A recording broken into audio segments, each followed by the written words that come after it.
Hello student, कैसे हैं आप सभी। तो आज हम यूपी डीएलएड के थर्ड सेमेस्टर के मैथ के इम्पोर्टेंट जो क्वेश्चन हम ला रहे हैं उसकी चौथे सीरीज़ को पढ़ेंगे, जिसमें हम बहुत ही अच्छे क्वेश्चन करेंगे जो कि सभी प्रकार की क्लासों के लिए बहुत ही महत्वपूर्ण है ना। कंपटीशन के लिए भी है, TET C TET super TET सबके लिए है, और 9th-10th इन सब के लिए भी है। तो हर प्रकार के स्टूडेंट इस क्लास को देख सकते हैं। तो आइए देखते हैं पहला क्वेश्चन क्या लिया है हमने। एक ठोस है, घनाकार धात्विक टुकड़ा है। जो टुकड़ा लिया गया है ये क्या है, घन है। इसका संपूर्ण पृष्ठीय क्षेत्रफल दिया गया है, कितना दिया है, 216 सेंटीमीटर स्क्वायर या वर्ग सेंटीमीटर बोल सकते हैं हम। इस टुकड़े का हमें क्या बताना है, आयतन। तो देखिए घनाकार है मतलब घन की तरह है। घन का आयतन क्या होता है, भुजा का क्यूब। घन में कितनी भुजाएं होती हैं, आप देख सकते हैं 12, और घन में सभी भुजाएं क्या होती हैं, एक दूसरे के बराबर, है ना। तो अगर हम सूत्र देखें जो कि आप पहले पढ़े भी होंगे, घन का संपूर्ण पृष्ठीय क्षेत्रफल क्या होता है, 6a²। क्योंकि यहाँ पे अगर हम देखते हैं ना इसके सभी साइडों में, तो 4 भुजाओं से एक वर्ग बन जाता है। तो ऐसे इसमें 12 भुजाएँ होती हैं। जब सबसे हम अलग अलग देखते हैं चित्र में पूरे में, तो कितने बार वर्ग बनता है, ये बराबर का 6 बार। तो जब उनको जोड़ते हैं तो 6 गुणे भुजा स्क्वायर बन के आ जाता है सूत्र। तो क्वेश्चन में दिया है ना, घनाकार ठोस का संपूर्ण पृष्ठीय क्षेत्रफल 216 वर्ग सेंटीमीटर। तो सूत्र हम क्या जानते हैं, 6 गुणे भुजा स्क्वायर मतलब 6a² हो जाएगा। ए क्यों हुआ, क्योंकि हमने भुजा को यहाँ ए माना है। बराबर कितना है, 616। तो यहाँ से बताओ ए का मान कितना आएगा, a² का, ये 6 इधर है, a² में वो बटन चला जाएगा, तो ये हो जाएगा 216/6। अब 6 से जब हम 216 को काटेंगे तो कितना आएगा, 36। तो हम कह सकते हैं कि a² का मान कितना आ गया, 36। तो आगे देखते हैं हम, a² का मान 36 आ गया। तो हमें तो a चाहिए भुजा, तो a इधर दोनों पक्षों में क्या ले लेंगे, वर्गमूल। तो इधर का वर्ग हटेगा, इधर के लग जाएगा रूट, तो रूट के अंदर 36 पूरे पे लग गया वर्ग सेंटीमीटर पे। अब 36 को हम क्या लिख सकते हैं, 6 गुणे 6, और सेंटीमीटर पे स्क्वायर है, इसको 2 बार सेंटीमीटर गुणे सेंटीमीटर रूट के अंदर। तो देखिए रूट के अंदर जब भी कोई मान 2 बार होता है मतलब जोड़े के साथ, तो एक बार वो बाहर निकल आता है। तो यहाँ से एक 6 निकल आएगा और 1 सेंटीमीटर।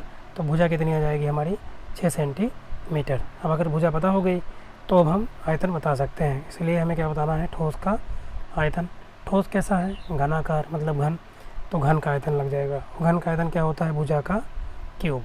घन का आयतन क्या होता है, भुजा का क्यूब। तो भुजा ए है तो ए का क्यूब, ए का मान कितना आया है, 6 सेंटीमीटर। तो 6 सेंटीमीटर क्यूब करेंगे तो 3 बार, 6 × 36 = 216, और उसके मात्रक का भी 3 बार गुणा होकर सेंटीमीटर का क्या बन जाएगा, क्यूब। तो इस प्रकार धात्विक घनाकार ठोस का आयतन कितना आ जाएगा, 216 सेंटीमीटर क्यूब, या इसी को हिंदी में बोलते हैं घन सेंटीमीटर। तो आशा करता हूँ आपको ये क्वेश्चन समझ में आ गया होगा। अब अगला क्वेश्चन देखते हैं हम। आज के जो क्वेश्चन है ना, बहुत ही अच्छे लेवल क्वेश्चन है, बहुत ज़्यादा बेटर, बेस्ट, एकदम बेटर बोल सकते हैं हम।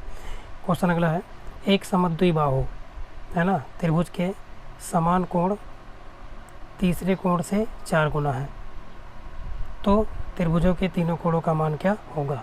समद्विबाहु त्रिभुज किसे कहते हैं, ऐसा त्रिभुज जिसकी 2 भुजाएं क्या हो, बराबर। सम मीन्स बराबर, समान, द्वि मीन्स 2, बाहु मीन्स भुजा।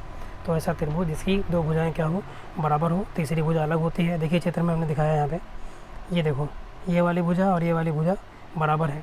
तो बराबर भुजाओं के सम्मुख कोण भी क्या होते हैं, बराबर। तो उसने कहा है कि समद्विबाहु त्रिभुज के जो समान कोण हैं दोनों, वो तीसरे के 4 गुना है। तो तीसरे कोण को हमने क्या मान लिया है यहाँ पे, यक्स। क्या मान लिया है, यक्स। तो वो दोनों कोण कितने हो जाएंगे, उसके 4 गुना, मतलब 4x 4x। ठीक है, तो चित्र बना दिया हमने। अब देखो चित्र में भुजा जो ए बी है वो ए सी के क्या है, बराबर है। तो इसलिए ये वाला जो कोण है बी वाला, ये किसके बराबर हो जाएगा, सी का। मैंने भी बताया कि बराबर भुजाओं के सम्मुख कोण बराबर होते हैं। फिर देखिए हम जानते हैं, क्या जानते हैं, कि किसी भी त्रिभुज के तीनों अंतःकोणों का योग कितना होता है, 180 डिग्री होता है।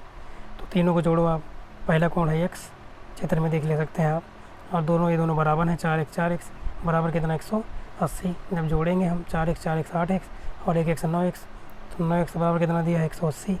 ठीक है, तो x का मान निकाल लो यहाँ से, आपको कोण का मान पता चल जाएगा, है ना, तीसरे कोण का मान। तो x का मान आ जाएगा, ये 9 गुणे में भाग में चला गया, तो 180/9। अब हम 9 से जब 180 काटेंगे तो 2 बार जाएगा, मतलब 20 बार, 2 बार जाएगा तो 18, एक जीरो बचा है तो 20। तो ये एक्स का मान कितना आ गया, 20 डिग्री। तो अब हम तीनों कोण बता सकते हैं। तो देखिए यहाँ पे दो कोण तो बराबर ही हैं, मतलब 4x 4x।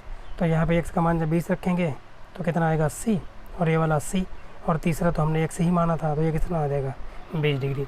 इस प्रकार इस क्वेश्चन का हल ये हो गया कंप्लीट। तो आशा करता हूँ ये क्वेश्चन भी आपको बहुत अच्छे से समझ में आ गया होगा। तो चलिए अब देखते हैं अगला क्वेश्चन। तो देखिए क्वेश्चन नंबर 3 क्या दिया है, एक चित्र बना है जिसका केंद्र वृत्त का क्या है, वो है। यदि चित्र में ABC जो एंगल है ये किसके बराबर है, 40 के, और CAB किसके बराबर है, 80 के, तो एंगल ADB का मान, पहले आप चित्र में देखो यहाँ पे एंगल, ये देखिए यहाँ पे बनाया गया है। तो जो एंगल यहाँ पे दिया है ABC का मतलब जानते हैं क्या होता है, B एंगल, जो बीच में होता है। जैसे ABC का मतलब है कोण, ABC का जो कोण है वो B वाला है, और A और C किनारे किनारे वाले जो मान होते हैं वो भुजा होती है। तो यहाँ B बराबर देख सकते हैं चित्र में कितना दिया, 40, और यहाँ पे BAC कितना दिया, 80, सही है। अब ज़रा ध्यान से चित्र में देखो आप, एक त्रिभुज यहाँ पे बन रहा है ABC। तो देखो यहाँ पे हमने लिया है त्रिभुज ABC में, केवल ABC को आप देखना, तो ये ABC त्रिभुज के तीनों अंतःकोणों का जोड़ कितना होगा, 180, मतलब B, A और C तीनों को जब जोड़ेंगे हम तो 180 होगा। तो देखो B का नाम क्या होगा पूरा, ABC, और A का नाम क्या होगा, BAC, और C का नाम क्या होगा, ACB, बराबर कितना, 180 डिग्री। तो ABC का मान मतलब B का मान कितना दिया, 40, और A का मान कितना दिया, 80, तो C का मान हमें पता करना है, कर लेंगे, बराबर कितना होता है, 180। तो यहाँ से 80 और 40, 120 इधर है, उधर गया तो ये -120 हो गया है, और इधर 180 पहले से है। अब 180 में से 120 गया, कितना बचेगा, 60, कितना डिग्री बचेगा, 60। तो ACB का मान 60 आ गया, मतलब C का मान 60।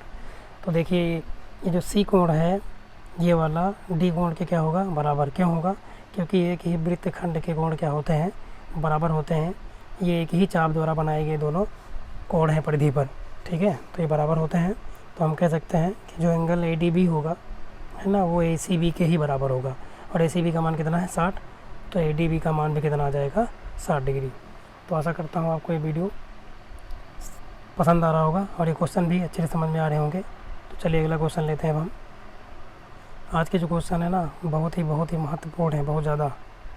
तो क्वेश्चन देखिए अगला, संख्याएँ दी गई हैं आंकड़े 10, 12, 8, 9, 11, 19, 13, 10, 20, 22।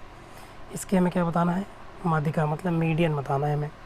तो मैंने इसके पहले वाले पार्ट में भी आपको ये सूत्र बताया है ना, वहाँ पे विषम वाले सवाल लगाए थे हम, यहाँ सम के लगाएंगे। तो सबसे पहले माध्यिका निकालने के लिए क्या करते हैं, जो आंकड़े दिए होते हैं उनको हम या आरोही क्रम में लिखें या अवरोही। तो हमने यहाँ पे क्या लिख लिया, आरोही क्रम में। आरोही क्रम को क्या कहते हैं, बढ़ता हुआ क्रम, जबकि अवरोही क्रम को क्या कहते हैं, घटता हुआ क्रम। तो आप देख सकते हैं यहाँ पे हमने संख्याओं को बढ़ते हुए क्रम में लिख लिया, मतलब आरोही क्रम में। तो जब इनको गिनेंगे टोटल संख्या कितनी है, ये 10। तो 10 बताओ कैसा नंबर होगा गिनने में, सम की भी सम, तो सम।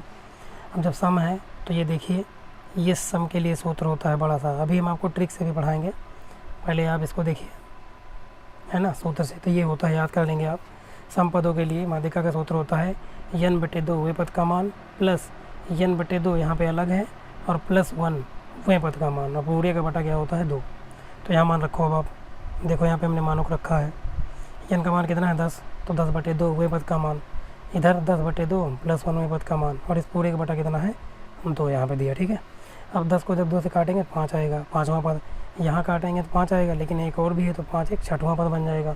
तो अब यहाँ पे आप देख सकते हो ये जो आंकड़ा दिया गया है, अलग कलर से आपको दिखाते हैं हम, ये वाला, ये जो आंकड़ा दिया है आपको यहाँ पे, अब ज़रा देखो ध्यान से। तो यहाँ पे जो 5वां पद है कौन है, 1 2 3 4 5, इधर से गिनेंगे 8 से तो कितना आएगा, 11। तो हो गया 5वां पद 11, और 5 में ही जोड़ेंगे 6ठा पद कौन है, 12, और पूरे एक बटा कितना है, 2। अब बताओ 12 और 11 कितना आ जाएगा, 23। 23 को जब हम 2 से भाग करेंगे तो कितना आएगा, 11.5, मतलब 11.5। तो हमारी माध्यिका क्या आ जाएगी, 11.5। अब इसको हम ट्रिक से भी देखते हैं, है ना, विथ सेकेंड कैसे लगाएंगे। ट्रिक क्या है, आपको कल ही पढ़ाया था सम वाले के लिए, कल नहीं पढ़े थे, कल विषम के लिए पढ़े थे, आज सम के लिए पढ़ रहे हैं हम। तो होता क्या है इसमें कि देखिए यहाँ पे कितनी संख्या आई थी गिनने में, 10।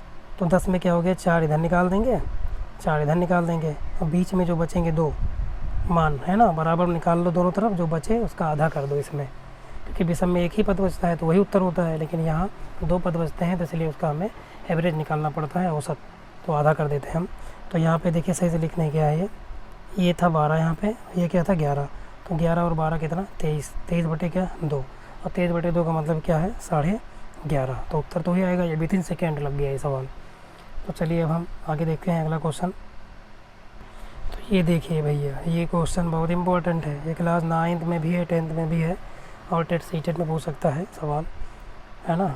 तो क्या कह रहा है कि 3.0 मतलब 3 सेंटीमीटर त्रिज्या का एक वृत्त खींचो आप, फिर वृत्त के बाहर एक बिंदु आप पी लीजिए, पी लेना का मतलब पी एक बिंदु है, उसको लेना है ना। फिर बिंदु पी से वृत्त पर क्या खींचो, स्पर्श रेखाएं की गणना करो आप। तो इसमें होता क्या है, देखिए ये रचना का सवाल है, तो बहुत ईजी भी है, समझ में आ गया तो बहुत कठिन भी होता है, तो हम आपको बहुत ही आराम से समझाएंगे। सबसे पहले क्या करेंगे हम, क्या दिया है आपको 3 सेंटीमीटर त्रिज्या का एक वृत्त, तो हमने यहाँ खींच दिया, ठीक है। ये देखिए यहाँ से यहाँ तक कितनी दूरी है 3 सेंटीमीटर त्रिज्या, फिर इसके बाहर कितनी भी दूरी पर आप एक बिंदु क्या ले लो पी, तो हमने एक बिंदु यहाँ पे क्या ले लिया है पी। फिर हम करेंगे क्या, इसको अब लगाते हैं हम, हमने क्या किया है, अब देखिए यहाँ पे दिया है, क्या दिया है 3 सेंटीमीटर त्रिज्या का एक वृत्त जिसके बाहर एक बिंदु पी स्थित है, ये दिया है। हमें रचना क्या करनी है, जो बिंदु पी है बाहर उसी से इस पर स्पर्श रेखा की रचना करनी है, तो बिंदु पी से वृत्त पर स्पर्श रेखाओं की रचना करनी है। तो इसमें क्या होता है स्टेप, रचना के चरण चलेंगे, ठीक है। रचना के चरण का मतलब इसको थोड़ा हम छोटा करते हैं ताकि आपको सभी वर्ड दिख जाए यहाँ पे। तो ज़रा देखिए, पहला जैसे से हमने किया है वैसे वैसे लिखेंगे। सर्वप्रथम हमने क्या किया बताओ, 3 सेंटीमीटर त्रिज्या का एक वृत्त खींचा, ये लिख दिया। फिर बताओ क्या किया, वृत्त के बाहर एक बिंदु क्या ले लिया है पी, ले लिया। फिर तीसरे चरण में क्या किया हमने, जो ओ से पी तक की दूरी है ये वाली, इसका हमने क्या किया है लंबार्धक, या इसी को हम बोलते हैं समद्विभाजक, 2 बराबर भागों में बांटते हैं।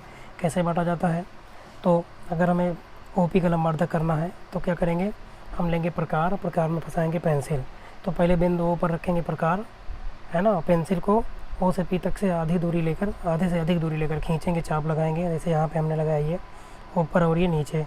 अब उसी चाप को ना घटाओ ना बढ़ाओ, बिंदु पी पे रखो प्रकार और ऐसे लगा दो, है ना। फिर ये क्या करेगा, काटेगा, है ना, ये कट कर देगा। तो कट करने के बाद क्या करेंगे, हम उसको मिला देंगे बिल्कुल सीधी लाइन, तो उससे एक बिंदु मिलेगा, जो बिंदु मिलेगा वही क्या होता है यहाँ पे समद्विभाजक बिंदु, या फिर इसको हम लंबार्धक भी कहते हैं।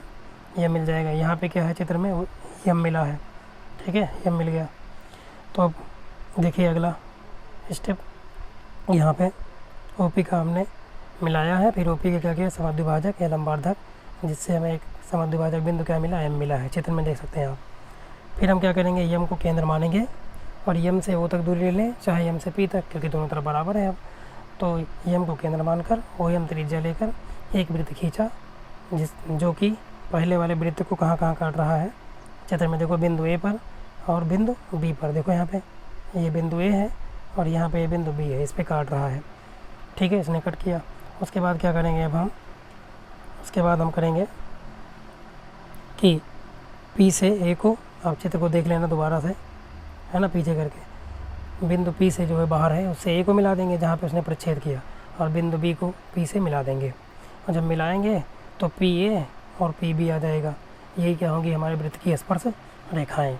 और एक चीज़, बाहर जब हम किसी वृत्त पर स्पर्श रेखा खींचते हैं तो उसकी लंबाइयाँ क्या होती हैं, बराबर, इसलिए हम कह सकते हैं कि पी ए बराबर क्या होगा, पी बी। चलिए अगला क्वेश्चन देखते हैं हम, क्वेश्चन नंबर 6 कह रहा है कि वृत्त की स्पर्श रेखा और स्पर्श बिंदु को समझाइए। तो आइए देखते हैं क्या होती हैं। सबसे पहले हमने क्या खींचा, यहाँ पे एक वृत्त खींच दिया है, ठीक। फिर यहाँ से एक लाइन खींची है रेखा, जो कि वृत्त के एक बिंदु से होकर जा रही है। तो इसकी डेफिनेशन पूछ सकता है आपसे, तो आइए देख लेते हैं जूम करके कि स्पर्श रेखा और स्पर्श बिंदु क्या होते हैं।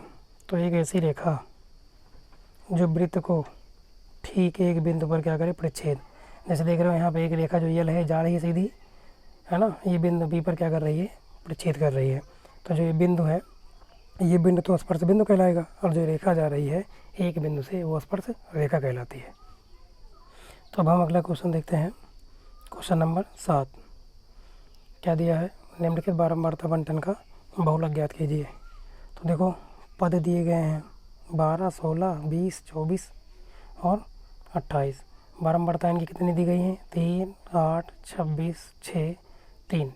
बारंबारता का मतलब समझते होंगे आप कि 12 जो यहाँ पे है पद में ये 3 बार आया है, 16 कितनी बार आया है 8 बार, 20 कितनी बार आया है 26 बार, 24 जो पद है वो 6 बार, और 28 जो पद है वो 3 बार आया है। ठीक है, तो बारंबारता मतलब बहुलक क्या होता है, बहुलक वो होता है जिस पद की बारंबारता ज़्यादा होती है वही पद बहुलक होता है।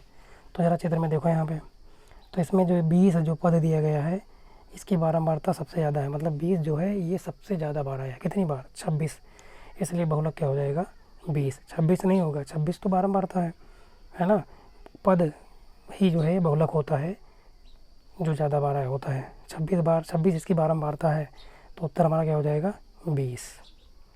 ऐसा क्वेश्चन हम इसके पहले वाले पार्ट में पढ़ चुके हैं, तो देख लेना आप वीडियो को, बहुत ही आपके लिए हेल्पफुल होगा एग्ज़ाम के लिए। तो चलिए अगला क्वेश्चन देखते हैं। अब आज हम क्वेश्चन लेके आए हैं, इसके पहले पार्टों में हमने साधारण ब्याज के क्वेश्चन पढ़े हैं, हम इसमें पढ़ेंगे चक्रवृद्धि ब्याज, कंपाउंड इंटरेस्ट क्या होता है।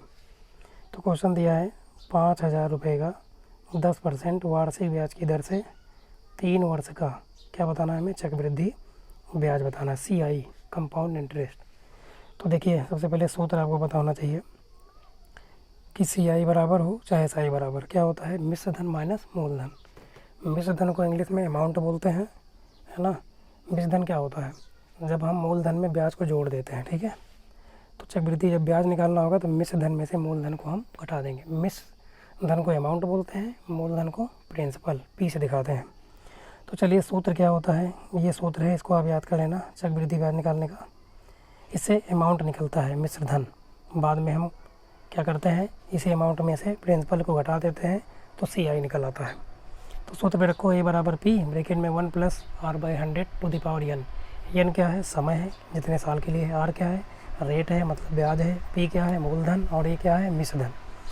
तो चलिए हम यहाँ से मिश्र धन निकालते हैं। अमाउंट A बराबर रख देंगे यहाँ कितना 5,000, और ब्रैकेट के अंदर 1 + R का मान 10 है और बटे 100, और उसकी पावर कितनी 3, क्योंकि 3 साल के लिए है। ठीक है, यहाँ पे हमने रख दिया। तो यहाँ पे बताओ कितना हो जाएगा, A बराबर 5,000 ऐसे रहेगा, 1 + 10/100 है, तो 10 से जब 100 को हम काटेंगे तो 1 0 कट जाएगा, तो 1/10 बचेगा।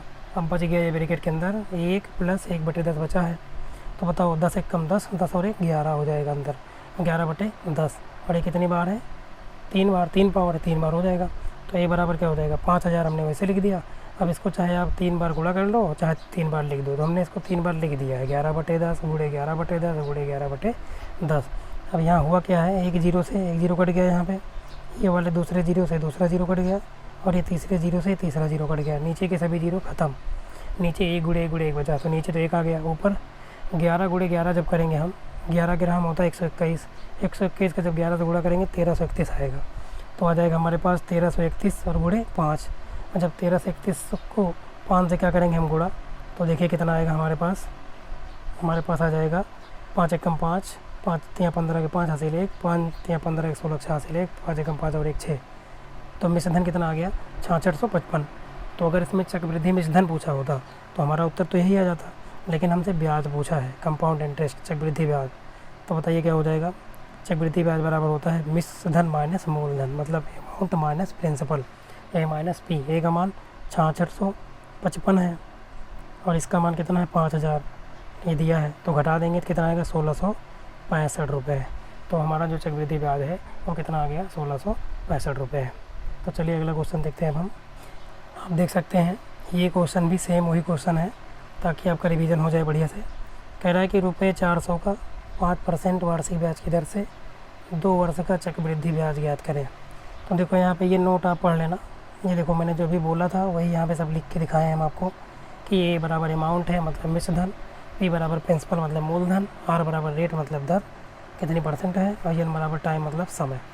तो सिंपल सा फार्मूला वही लगाएंगे, A बराबर क्या P, A बराबर P ब्रैकेट में 1 + R/100 to the power n से, तो लगा दो। ए बराबर पी का मान यहाँ 400 है, रख दिया। और ब्रैकेट में 1 + r का मान 5 है, 5% बटे 100। उसकी पावर कितने साल है, 2, तो 2 रख दिया।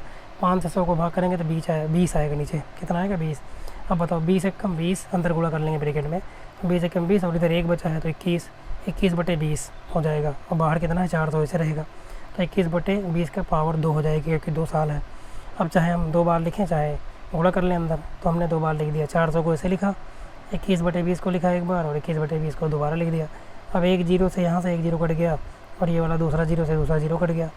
अब बताओ क्या बचा यहाँ पे, ए बराबर यहाँ बचा है 4, और यहाँ 21 का 21 से जब गुणा करेंगे तो कितना आएगा, 21 × 21 441 ऊपर आ गया, और नीचे 2 × 2 बचा, 2 दूनी 4, तो 4 से 4 यहाँ पे कट जाएगा।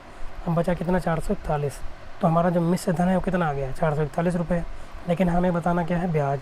तो अभी मैंने आपको बताया है कि चक्रवृद्धि ब्याज मतलब CI बराबर मिश्र धन मतलब ए अमाउंट माइनस मूलधन मतलब प्रिंसिपल P। तो घटा दो, तो अमाउंट कितना आ गया, 441, और मूलधन कितना दिया है, 400। 441 में 4 दो घटाओ, कितने रुपए बचेगा, 41। तो इस प्रकार हमारा जो चक्रवृद्धि ब्याज है कितने रुपये आ जाएगा, 41। आशा करता हूँ आपको ये वीडियो बहुत ही पसंद आ रहा होगा, समझ में भी आ रहा होगा। तो नेक्स्ट क्वेश्चन देखते हैं और लास्ट क्वेश्चन, ठीक है। आइए देखते हैं क्वेश्चन नंबर 10। इसमें हमने घातांक तथा करड़ी के क्वेश्चनों को लिया है और इसके रूल को भी समझाएंगे नीचे। तो आइए देखते हैं। 3 क्वेश्चन है, 8 की घात 1/3, 27 की घात 2/3 तथा ये करड़ी में लिखा है 3, यहाँ पे 3 गुणे में नहीं लिखा है, यहाँ पे 3 करड़ी पर है, तो है ना, क्यूब रूट बोल सकते हैं हम। 125 को सरल करना है। तो आइए एक एक क्वेश्चन देखते हैं। यहाँ पे पहले 8 वाले को ही लेते हैं। 8 की पावर 1/3, 8 को हम क्या लिख सकते हैं, 2 × 2 × 2, और उसकी पावर 1/3 वैसे लिखा है। अब बताओ, जब आधार सेम होता है तो गुणा में घातें जुड़ती हैं। 2 कितनी बार है, ब्रैकेट में 3 बार, तो 2 की घात कितनी हो जाएगी, 3, और इसकी पावर 1/3 वैसे लगी है। अब बताओ, जब पावर के ऊपर पावर होता है ना, आधार सेम हो, पावर के ऊपर पावर हो, तो पावर का पावर से मल्टीप्लाई। तो यहाँ 3 × 1/3 हो गया यहाँ पे, है ना। अब 2 तो आधार रहेगा, और 3 से यहाँ 3 कट गया। अब 2 की पावर 1, 2 की पावर 1 का मतलब कितना, 2। तो हमारा उत्तर इसका कितना आ जाएगा, 2। और ये क्वेश्चन बहुत ज़्यादा इंपॉर्टेंट है सभी के लिए, है ना। अगला क्वेश्चन, 27 की पावर 2 बटे कितना दिया, 3। 27 को हम कितनी बार तोड़ सकते हैं, 3 × 3 × 3, है ना, मतलब 3 की घात 3, और उसकी पावर कितनी है, 2/3। फिर यहाँ पर भी पावर के ऊपर पावर है, तो पावर के ऊपर पावर जब हो तो मल्टीप्लाई हो जाता है। तो 3 की पावर 3 हमारे पास है, और ऊपर 2/3 गुणा हो गया, तो यहाँ भी 3 से 3 कट गया। क्या बचा यहाँ, 3 की पावर 2 बचा, क्योंकि 2 बच गया है। और 3 की पावर 2 का मतलब 3 × 3 मतलब कितना आएगा, 9। तो इसका उत्तर कितना आ जाएगा, 9 मतलब 9। नेक्स्ट क्वेश्चन ये देखिए, ये तरीका थोड़ा अलग है ना। क्यूब रूट के अंदर है 125, मतलब करड़ी दिया है 125 को सरल करना है। तो इसको कैसे लिखेंगे हम, मैंने बताया करड़ी में जो मान लिखा होता है, जब इसको पावर में लिखते हैं तो 1/, करके लिख देते हैं बस।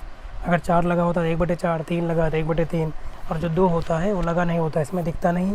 जब रूट लगा हो तो उसका मतलब 2 होता ही होता है वहाँ पे। यहाँ तो 3 लगा है, तो ये क्यूब रूट हो जाएगा। तो 125 को हम क्या लिख सकते हैं, बोलिए, 5 × 5 × 5, 25 5 125। उसकी पावर कितनी है, 1/3। फिर वही चीज़ बन गया, पावर के ऊपर पावर। तो यहाँ 5 की पावर 3 हमारा बना, और 1/3 पहले से है, तो यहाँ पर भी 3 से 3 कट गया। 5 की पावर 1 बचा, 5 की पावर 1 का मतलब कितना, 5। इस प्रकार ये हमारा इसका सलूशन हो गया। अब यहाँ पे हमने कुछ नोट में लिखा है जो कि घातांक करड़ी से रिलेटेड है, आप इनको देख सकते हैं। फार्मूले हैं एक प्रकार से, बहुत ही महत्वपूर्ण है ना, ये सभी सभी। तो देखो, यदि यहाँ पे 2 संख्या दी गई हो, जैसे कि 1 की पावर x और 1 की पावर y, आधार दोनों का सेम है लेकिन पावर अलग अलग है, तो गुणा में घातें क्या होती हैं, जुड़ जाती हैं कब, जब आधार सेम हो। तो ये बन जाएगा 1 की पावर x + y। ऐसे दूसरा देखो आप, 1 की पावर x दिया है और इसकी पावर क्या है, y। तो जब पावर के ऊपर पावर होता है, तो मैंने भी बताया था आपको कि पावर का पावर से मल्टीप्लाई, इसलिए 1 की पावर x y बन जाएगा, ठीक है। अगला क्वेश्चन देखो, ये देखिए यहाँ पे रूट में लिखा है। रूट में का मतलब मैंने भी बताया कि उसकी घात 2 होती है यहाँ पे, तो यहाँ पे हो जाएगा स्क्वायर रूट जिसे बोलते हैं। तो 1/2, जब रूट हटाएंगे तो पावर में 1/2 हो जाएगा। ऐसे अगर करड़ी में 3 लिखा है रूट के अंदर, तो मैंने बताया अभी क्या हो जाएगा, पावर में 1/3 हो जाएगा जब रूट हटेगा। ऐसे कुछ यहाँ पे और हैं। यहाँ पे देखो ये वाला 1 की पावर x और अपान में 1 की पावर y है, तो ऊपर वाला मान तो ऐसे रहता है, नीचे की जब पावर ऊपर ले जाते हैं तो पावर में माइनस लग जाता है, ठीक है। अगर प्लस में तो माइनस, माइनस होगा तो प्लस में। तो अब बताओ यहाँ पे दोनों का आधार क्या हो गया, यहाँ पे सेम a और a, तो ए की पावर गुणा में घाते जुड़ जाती हैं, लेकिन यहाँ माइनस लगा है 1 में तो घट जाएगा, तो ए की पावर क्या बन जाएगा, x माइनस वाई। एक क्वेश्चन और देखिए, सूत्र है ए की पावर x है अपान बी की पावर x। अब इन दोनों में ज़रा देखो, यहाँ पे पावर दोनों की सेम है, मतलब पावर दोनों में x लगी है, आधार अलग अलग है। तो जब भी कभी ऐसा होगा तो हम आधार को इकट्ठा लिखेंगे बटे में और उसकी पावर एक बार लिख देंगे, जैसे ए अपान बी की पावर x लिख सकते हैं। तो आपको हमारा ये वीडियो कैसा लगा? आज का जो सेशन है बहुत ही महत्वपूर्ण रहेगा आपके एग्ज़ाम के लिए, कई सारे क्वेश्चन इसमें से आएंगे, है ना। हर प्रकार के स्टूडेंट इस वीडियो को देख सकते हैं। तो आप अपने भाई बहन को भी, ये जो पढ़ते हो किसी भी क्लास में 9 से लेकर कोई भी तैयारी कर रहा हो, है ना, जहाँ मैथ आती है, तो आप ये हमारी क्लास के बारे में बता सकते हैं। आगे हम बहुत अच्छे अच्छे क्वेश्चनों कराएंगे। तो वीडियो देखने के लिए आप सभी का बहुत बहुत धन्यवाद।